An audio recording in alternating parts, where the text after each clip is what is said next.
Run.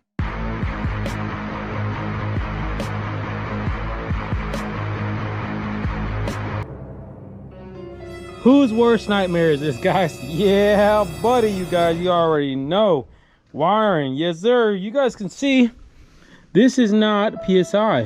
Kind of wish it was, but this is from GM Performance. Actually, this is the wiring harness that Blueprint gives you in their package. We're kind of forced to use it just because of warranty and all that good stuff, so we got to use their ECU and harness. But this is actually GM's harness that they use on their packages, and it was nowhere near how you see it right now. This is like pretty. It was that plastic loom and crappy tape all the way around. It was horrendous. Yeah. And so what I did, obviously relaced everything, took everything apart and took everything off and put the good stuff, put the nice good braided loom on it, dressed it up a little bit. But it's gonna be a little bit of a challenge because I really, like I said, I don't like their harness. And there's two things really. This bulky box, it's gonna be kind of hard to find a place for it, for the fuses. And if you notice, there's not a grommet. There is not an actual rubber grommet on this harness, so they almost make it to where they want it to live inside the engine bay, like everything. So I don't know if I like that. So what we're gonna do is I'm gonna lace it on the car first and see where we can actually position everything, and if we can get everything to live inside the engine bay. If not, we'll adjust from there. Yeah. Not excited actually. I like wiring, but not excited about this. But the reason why we're doing this video right now is because I definitely want to kind of get everything landed and see what we're gonna need, see what's in the way. And like I said, the engine bay is the biggest one because I'm trying to make sure we have room for everything. So this is kind of a mock-up in a sense. We're not really going to be wiring anything as far as like cutting and putting wires together. We're put connectors on, that's nothing. You just plug connectors in, no big deal, into the motor itself. But this video, like I said, is mainly for just trying to mock this thing in and seeing where it's going to land and where it's going to fit. Later that same evening. Oh man, what a pain in the butt, you guys. What a pain in the butt. This is what you get. Definitely already not a fan of this setup, of this harness, this engine harness. Obviously GM uses this company called usshift.com to basically make the standalone transmission slash harness work.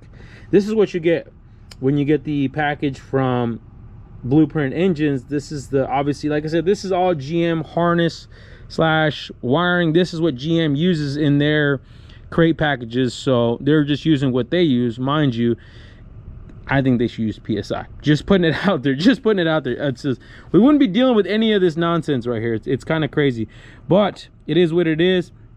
Let me show you guys what you guys get from usshift.com.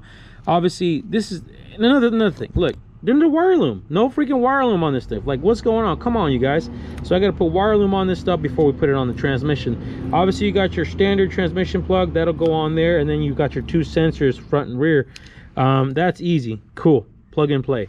This other stuff though, it's honestly for our application, we're going to use only 3 wires. There's a bunch of other wires in here that we're not going to use because they do make this, which is kind of nice if you're going to do like say paddle shifters or something like that, or tap shifter or something like that. Just if you have a different shifter setup, you can use those wires for that. And then we got to find a place for that guy to live.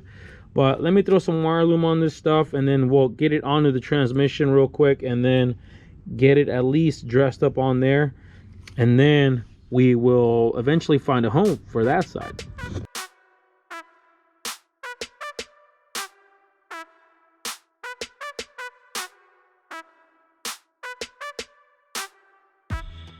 All right, you guys, we got them all tucked up, all away from the exhaust as much as possible, as you can see. Just got them kind of tied up there, and they're just kind of hanging here for now until we're gonna find a hole right up there. There's a hole up there. We're gonna go right through this area right here, should be an existing hole. We're gonna use that guy there to push that on the inside of the cab. Oh yeah, that's a lot better. No sun up in here. Sorry guys, had to get out of the sun, baby. Ended up moving the car, guys. It is the next day because it was getting hot, man. It just was gonna be hot this weekend, so we figured to move in the car. I think we got pretty much underneath the car situated for now. I figured we'd get it in here, and that way we can actually work on some of this wiring and see what we're gonna do about where everything's gonna live at. Is also why I wanted to bring you guys in here, because after kind of lacing up the harness more or less, kind of configuring, I even have some tape in there, getting ideas. This GM harness, like I said, it's not user friendly when it comes to where you can put it. So we got it enough manipulated to where we can have everything live on this side. Now, the ECU, I ended up gonna do the ECU. Let me show you guys.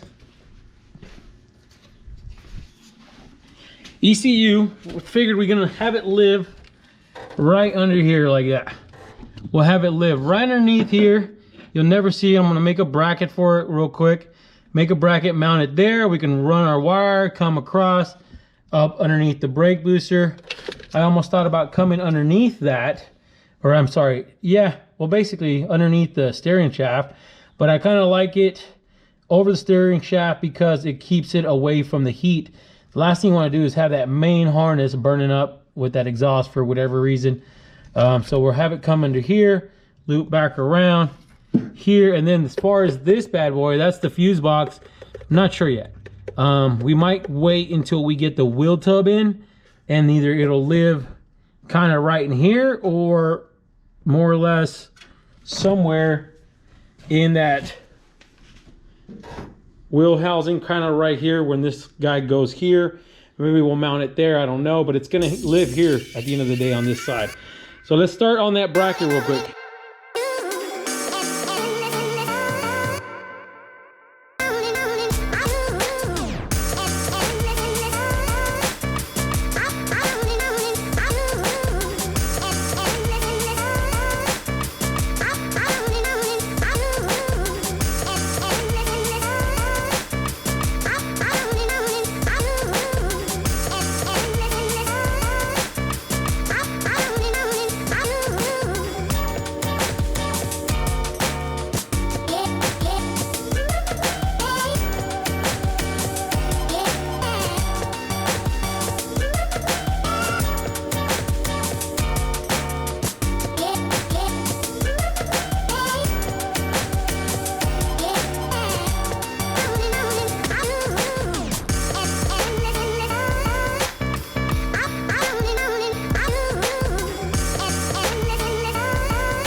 Need some energy there.